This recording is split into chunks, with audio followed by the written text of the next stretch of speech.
And because of that Delta variant, a local concert venue will now require proof of vaccination for some of its upcoming shows, which appears to be a first for West Michigan. Our Marisa Oberle explains the legality. New at 10. The pyramid scheme says in order to attend 3 concerts later this month, you must show one of these or a negative COVID test. According to the venue, those performers requested this policy, but the owner is open to making it a requirement for all future events.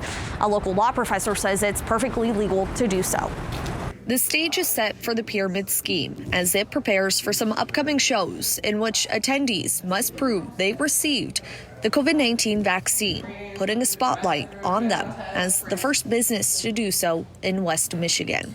The response has been overwhelmingly positive. Tammy Vanderberg co-owns the Grand Rapids concert venue. She calls the decision intense, but says in recent weeks, the promoters and bands for 3 performances scheduled through the end of August approached her, worried about the Delta variant and wanting to keep people safe. So many of these artists have lost over a year's pay, over a year of their livelihood, just like venues have, just like lots of small businesses have. And they have to be in these rooms, right? They are in here, they're singing, they're breathing, they're blowing horns, and they don't want to have to miss any of their other shows due to a potential exposure. Concert goers may also show proof of a negative test within 72 hours, accepting either paper or picture copies.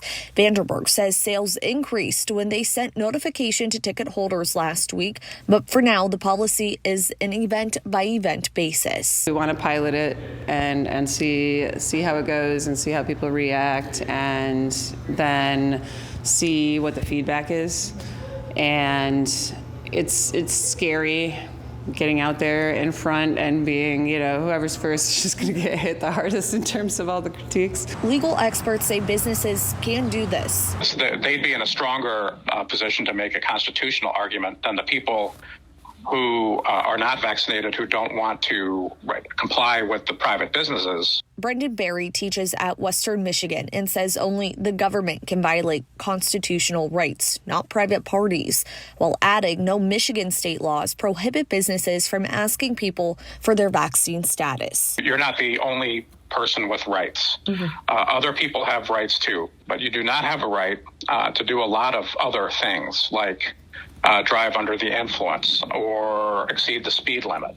There are lots of things that we can't do, either because they're against state law or because they interfere with somebody else's exercise of their rights. Vanderberg just hopes all goes well. Here we are once again trying to navigate this situation and understand this variant and understand what we need to do to keep people safe and not be a part of the problem, right? We want to be part of the solution. And to hear more from that constitutional law expert, you can visit our website at fox17online.com. Reporting in Grand Rapids, Marisa Oberle, Fox 17.